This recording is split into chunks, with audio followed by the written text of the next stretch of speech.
revelations stopped. Muhammad waited in darkness. He thought perhaps God had abandoned him. Perhaps he hadn't been worthy. He did not know whether that was the end of the communication with God, and what was he supposed to do based on that limited communication. What had he done to offend heaven and the angel who had spoken to him? How could he be a messenger if he had no message? But as he sunk to the depths of despair, the silence was broken by another revelation. By the morning brightness and by the stillness of the night, thy Lord hath not forsaken thee, nor is he displeased with thee. What is to follow is better than what has preceded, and soon thou wilt be granted that which will please thee. It was now clear to Muhammad that he had not misunderstood the first revelations. He had indeed been called to tell the world there must be no other gods but the one God, Allah. As more revelations came, the words were etched into Muhammad's memory. As he recited them, they were written down and became the Quran, God's holy book.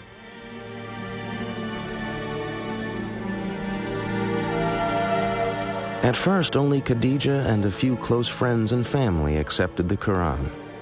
But little by little, Muhammad started to speak out, and Arabs and other clans of the Quraysh began to embrace the message. The words of the Quran clearly had great impact, for his listeners responded to the words not as religious instructions, but as poetry.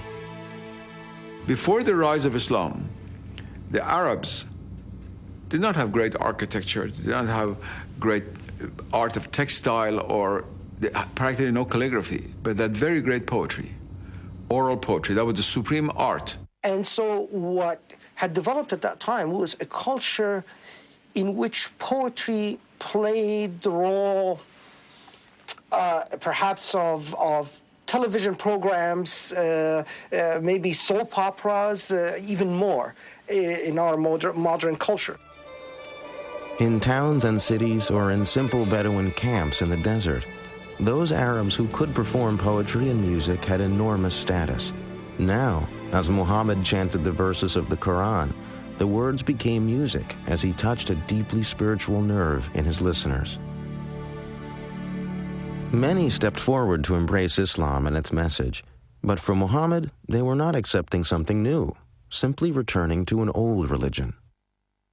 In many ways, the Prophet was calling people back to the one true faith, to the faith of Abraham, and back to the one true God, not to a new God, but it was to the one true God whose revelation had gone to Adam, Abraham, Moses, and Jesus. And therefore, Muhammad, in every sense of the term, is a reformer.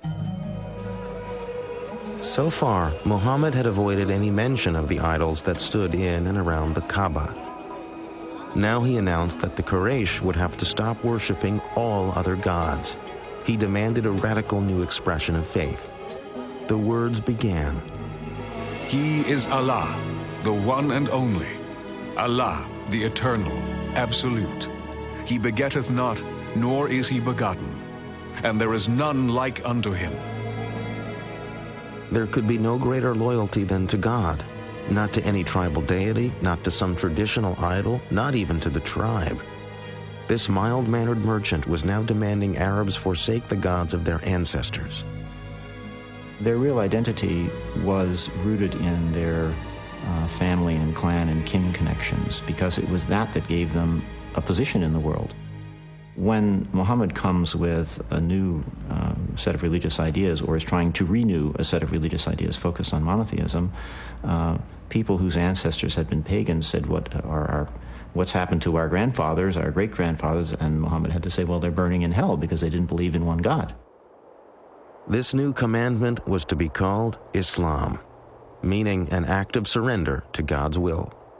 For some, initially, they could simply dismiss the Prophet, since this was so out of whack with the society, as somebody who was out of his mind, as somebody who was deluded. But as he began to develop this seminal community, and as the Prophet, given his conviction, was so public in preaching this message, then more and more of this was taken by the Quraysh establishment as a direct threat.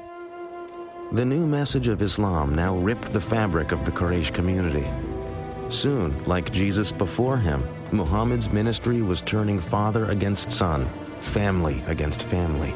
The establishment certainly feared that a man who claimed to be receiving special messages from Allah, the high god of the Arabian pantheon, would soon demand greater political powers. The most powerful Quraysh leaders turned on Muhammad and his followers. Muslims were tortured. Some were whipped, others staked for days in the fierce Arabian sun. Muhammad himself endured the fury of his neighbors who hurled dirt and insults at him in the streets.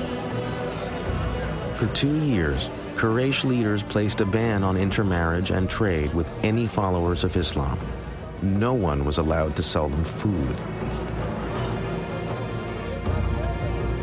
The agony of this period increased when Khadija died in 619. When his uncle died not long after, he lost his protector, and it became clear that Muhammad's life was in real danger. His wife is dead, his uncle is dead.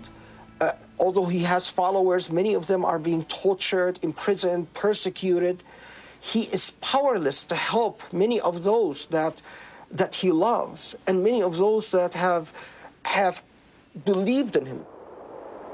It is in this devastating time, as Muhammad came to the end of his resources, that he had his greatest mystical experience. On a night in 620, Muhammad was again awakened by the angel Gabriel. The angel presented him with a winged horse-like creature that flew the prophet through the night sky to Jerusalem. There he was greeted by Abraham, Moses, Jesus, and all the other prophets. At last, the creature took him higher and higher beyond earthly space and time. Muhammad departed his physical body, and his spirit at last stood at the summit of the universe.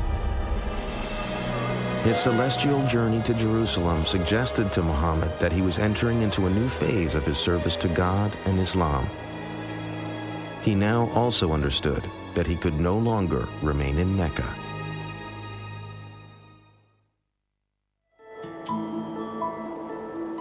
Over 200 miles to the north of ancient Mecca lay the fertile oasis of Yathrib.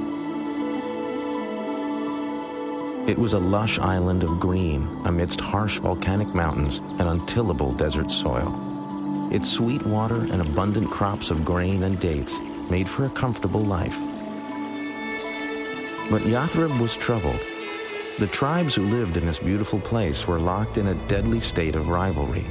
Crammed together in this small oasis, the tribes were caught up in a continuing pattern of warfare and violence. Something was needed to break the pattern. In the same year he had made his mystical night flight to Jerusalem, Muhammad met 6 pilgrims from Yathrib, making the annual pilgrimage, or Hajj, to the Kaaba in Mecca. He told the men of his mission and recited the verses from the Quran. The men were immediately moved by Muhammad's message, but they also saw in the prophet someone who could mediate the stalemate of violence in Yathrib. They made him an offer. The citizens of Yathrib would submit to Allah. In exchange, Muhammad would become their leader. Muhammad was invited to a community that was in many ways divided and in disarray. And they basically invited him, saying that they needed a strong leader to come in and to organize and lead that community. Muhammad saw a chance to expand Islam in Yathrib. He also saw a haven that would protect him and his followers from persecution. He urged all Muslims to pack their things and leave Mecca for a new life. It was a dangerous undertaking, but the Muslims were willing to take their chances. Muhammad and his closest disciples stayed behind until most of his followers had left Mecca. Quraysh leaders soon realized that once Muhammad left, he would be beyond their control and would become a leader of their rivals and possible enemies. The choice was made. Muhammad must die before he reached the new land.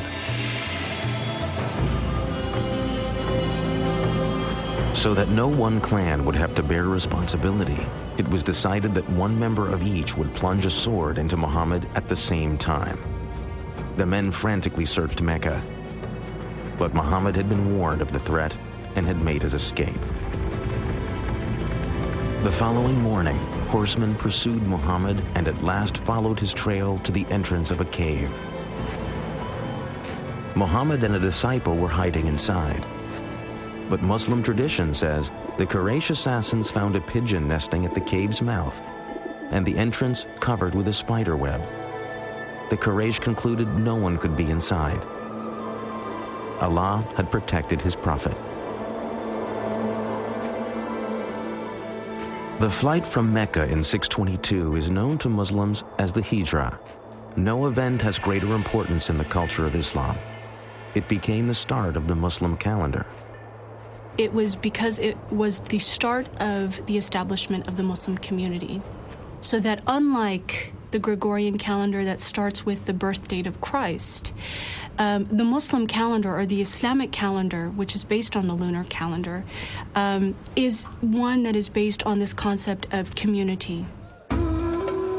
When Muhammad arrived in Yathrib, people rushed to meet him and all wanted the honor of having him stay in their house. Instead, Muhammad allowed his favorite camel, Qaswa, to wander unguided through the town. When at last Qaswa stopped and fell to her knees, Muhammad declared that was the spot where he would live. He ordered work to begin on a house and the first mosque.